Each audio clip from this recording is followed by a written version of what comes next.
I only believe in Jessie boy too I also believe in Mia boy. ಆಮೇಲೆ ಜಸ್ಪ್ರೀತ್ ಬುಮ್ರಾ ಇಲ್ಲದ ಯಾವ ಗೆದ್ದಿದ್ದಾರೆ ಅಂತ ಹೇಳಿದ್ರೆ ಜಸ್ಪ್ರೀತ್ ಬುಮ್ರಾ ತಪ್ಪೇನ್ರಿ. ಅವರು ಒಂಥರ ಏನ್ ಹೇಳ್ತೀರಾ, ಗೋಲ್ಡನ್ ಎಗ್ ಕೊಡೋ ಅಂತ ಒಂದು ಚಿಕನ್ ಅಂತ ಹೇಳ್ಬೋದು.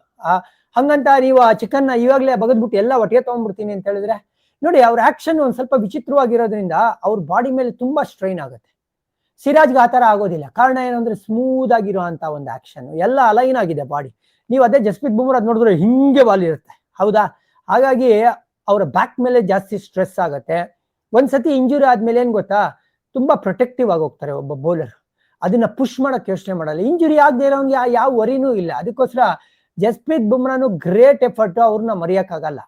ಇವತ್ತು ಫೋಟೋಲ್ ಕಾಣದೇ ಇರ್ಬೋದು, ಸೀನ್ಸ್ ಅಲ್ಲಿ ಕಾಣದೇ ಇರ್ಬೋದು, ಬುಮ್ರಾ ಅವ್ರ ಪಾತ್ರ ಕೂಡ ಸಖತ್ತಾಗಿದೆ. ರಿಷಬ್ ಪಂತ್ನ ನಾವು ಮರೆಯಂಗಿಲ್ಲ, ಯಾವ ತರ ಒಂದು ಬ್ಯಾಟಿಂಗ್ ಆಡಿದ್ರು ಅವರು ಇವತ್ತು ಕಾಣಿಸ್ಕೊಂಡಿಲ್ಲ, ಇಂಜುರಿಯಿಂದ ವಾಪಸ್ ಬಂದಿದ್ದಾರೆ.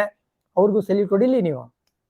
Uday Kumar, before this series I never believed in Siraj. I thought him as just an another bowler who just performs in good bowling pitch, but this series proved me wrong and wholeheartedly became fan of his efforts. Sir, Uday, ನೀವು ಮಾತ್ರ fan ಅಲ್ಲ, ಇಡೀ ಜಗತ್ತೇ ಇವ್ರ fan ಆಗೋಗಿದೆ. Chris broad, ಅಯ್ಯೋ ಸಾರಿ, Stuart broad in fact ಕಾಮೆಂಟ್ರಿಲಿ ಹೇಳ್ತಾರೆ, ನಾನು ನಿಜವಾಗ್ಲೂ ಹೋಗಿ ಅವ್ರು ಕೈ ಕೊಡ್ಬೇಕು ಅಂತ ಇದ್ದೀನಿ. ಯಾಕಂದ್ರೆ 187 ಓವರ್ ಮಾಡಿದ್ದಾರೆ. ಒಬ್ಬ ಫಾಸ್ಟ್ ಬೌಲರ್ ಗೊತ್ತು, ಇನ್ನೊಬ್ಬ ಫಾಸ್ಟ್ ಬೌಲರ್ನ ಕಷ್ಟ ಎಷ್ಟು ಸುಲಭ ಅಥವಾ ಎಷ್ಟು ಕಷ್ಟ. One test after the other. ಆಮೇಲೆ ಏನು ಗುರು, ಒಂದು ಟೆಸ್ಟ್ ಬಿಟ್ವೀನ್ ನೆಕ್ಸ್ಟ್ ಟೆಸ್ಟ್ 3 ದಿವಸ ಬ್ರೇಕ್ ಇದೆಯಮ್ಮ.